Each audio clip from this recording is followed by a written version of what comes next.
दोस्तों, आज मैं आपके सामने एक ऐसी सच्ची घटना लेकर आया हूं जिसके बाद एक लड़के का नाम सोशल मीडिया पर तेजी से वायरल हो गया था। यह घटना प्यार, धोखे और जघन्य अपराध की है। कहानी के अंत तक बने रहिएगा ताकि आप जान सकें कि आखिर हुआ क्या था। वीडियो को लाइक और चैनल को सब्सक्राइब जरूर कर दीजिएगा। और आप यह वीडियो कहां से देख रहे हैं, अपने शहर का नाम कमेंट बॉक्स में अवश्य लिखें। तो चलिए शुरू करते हैं और जानते हैं यह वारदात कहां की है। यह सच्ची और चौंकाने वाली घटना राजस्थान प्रदेश के जैसलमेर जिले के कोहेड़ी थाना क्षेत्र के भुरिया नामक गांव की है। इस गांव में रमेश नामक किसान अपने 2 बेटों और पत्नी के साथ रहते थे और उनकी गृहस्थी खेती किसानी पर निर्भर थी। सब कुछ शांतिपूर्वक चल रहा था। रमेश ने अपने बड़े बेटे की शादी पास के ही गांव में कर दी, जिससे परिवार में एक बड़ी बहू भी आ गई जो घर का खाना बनाने का काम करती थी, जबकि छोटा बेटा पढ़ाई लिखाई में व्यस्त था। छोटे बेटे का नाम मोहित था। मोहित का जीवन तब बदल गया जब वह अपनी भाभी के मायके गया। वहां उसकी नजर अपनी भाभी की बहन सोनिया पर पड़ी।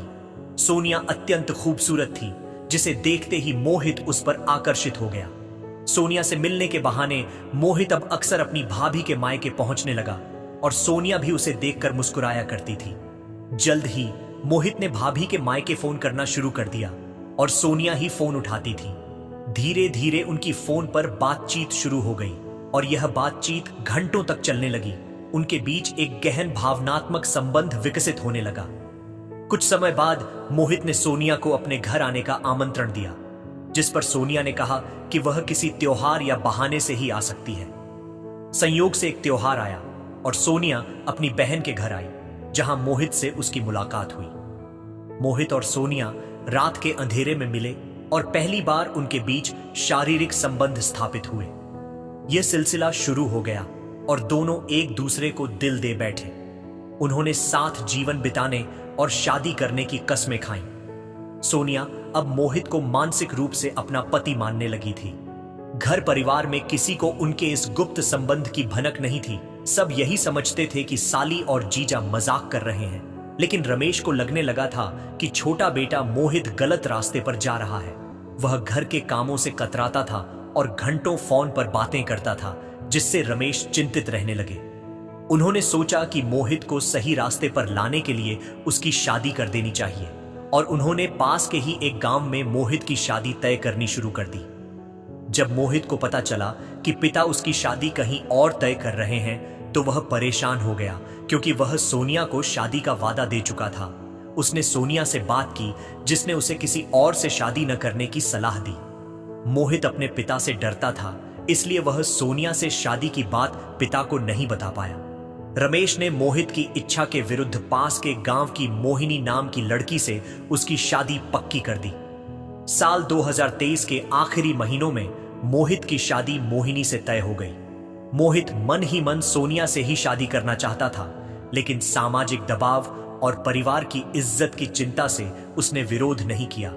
उसने सोनिया को बताया कि वह अपना वादा पूरा नहीं कर पाएगा और सोनिया ने भी यह सुनकर उससे बात करना बंद कर दिया। मोहित की शादी मोहिनी से हो गई और वह दिखने में वास्तव में खूबसूरत थी। मोहित और मोहिनी पति पत्नी बनकर रहने लगे। साल 2023 से 2024 आ गया। मोहिनी ससुराल आती, पति की सेवा करती, कामकाज करती और फिर मायके चली जाती। यह क्रम चलता रहा। साल 2025 आ गया और मोहिनी अपने मायके गई हुई थी। 22 फरवरी 2025 को मोहित उसे वापस लाने ससुराल जाता है और 23 फरवरी को दोनों घर लौट आते हैं। वह दोपहर का समय था। शाम को मोहित किसी जरूरी काम का बहाना बनाकर घर से बाहर चला जाता है। मोहिनी उस रात घर में अकेली थी। अगली सुबह 24 फरवरी को आस पड़ोस की महिलाओं ने देखा कि मोहिनी सुबह होने के बाद भी बाहर नहीं निकली है। उन्होंने घर में जाकर देखा, जिसका दरवाजा खुला था। अंदर जाकर उन्होंने देखा कि मोहिनी जमीन पर पड़ी है और उसके सिर से खून बह रहा है। चारों ओर शोर मच गया और यह खबर तेजी से वायरल होने लगी कि मोहित की पत्नी मोहिनी अब इस दुनिया में नहीं रही, उसकी हत्या कर दी गई है। लोग इकट्ठे हो गए और पुलिस को सूचित किया गया। कोहेड़ी थाना प्रभारी मीनाक्षी अपनी टीम के साथ मौके पर पहुंची, शव को अपनी कस्टडी में लिया और पोस्टमार्टम के लिए भेज दिया। मोहित को जब पत्नी की मौत की खबर मिली तो वह घर आया, रोना धोना किया और नाटक करने लगा। पुलिस ने जांच शुरू की पर कोई सुराग नहीं मिला। 25 फरवरी को मोहिनी के भाई राजेंद्र ने पुलिस से मिलकर यह दावा किया कि उसकी बहन की हत्या उसके जीजा मोहित ने ही की है, क्योंकि मोहित का चरित्र ठीक नहीं है और उसके अन्य महिलाओं से संबंध है। पुलिस ने सोचा कि अगर वह दोषी होता तो भाग जाता। जब पुलिस पूछताछ के लिए घर पहुंची तो पता चला कि मोहित फरार हो चुका है। पुलिस को यकीन हो गया कि इस वारदात में मोहित का ही हाथ है। पुलिस उसे पकड़ने के लिए तलाशी में जुट गई। लगभग 5-6 दिन बाद 29 फरवरी को मोहित ने यह सोचकर कि वह पकड़ा ही जाएगा, सीधे थाने में जाकर आत्मसमर्पण कर दिया। उसने अपराध कबूल करते हुए कहा, साहब, मुझसे गलती हो गई, मैंने ही अपनी पत्नी को मारा है। पूछताछ में उसने बताया कि वह मोहिनी से शादी नहीं करना चाहता था। उसके पिता ने जबरदस्ती उसकी शादी मोहिनी से कराई, जबकि वह सोनिया से शादी करना चाहता था। शादी के बाद भी मोहित सोनिया को भूल नहीं पाया और उससे बातें और मुलाकातें करता रहा। मोहिनी अपने पति पर नजर रखती थी, उसका मोबाइल चेक करती थी और उसे मोहित और सोनिया की चैट्स मिल गईं, जिससे उसे स्पष्ट हो गया कि मोहित सोनिया के साथ संबंध में है। इस वजह से दोनों पति पत्नी में आए दिन झगड़े होते थे और इसीलिए मोहिनी ज्यादातर मायके में रहती थी।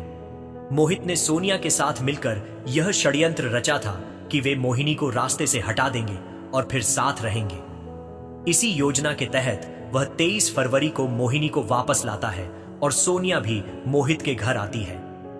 सोनिया और मोहित दोनों ने मिलकर मोहिनी को खत्म कर दिया, जिसके बाद वे फरार हो गए। बाद में मोहित ने वापस आकर नाटक किया, लेकिन कहते हैं गलत काम छिपता नहीं है। अंततः मोहित और सोनिया दोनों को पुलिस ने गिरफ्तार कर लिया और वे सलाखों के पीछे पहुंच गए। मोहित ने अगर सोनिया से इतना ही प्रेम किया था तो मोहिनी से शादी क्यों की? उसकी जिंदगी को क्यों बर्बाद किया? उसे अपने किए की सजा तो मिलेगी ही। आप अपनी राय जरूर दें। इस कहानी को सुनाने का मकसद किसी को परेशान करना नहीं, बल्कि जागरूक और सचेत करना है। जहां भी रहें अपना ख्याल रखें। वीडियो अच्छी लगी हो तो वीडियो को लाइक करें और चैनल को सब्सक्राइब जरूर करें और अपने शहर का नाम लिखना न भूलें। मिलेंगे ऐसी ही सच्ची घटना के साथ अगली वीडियो में।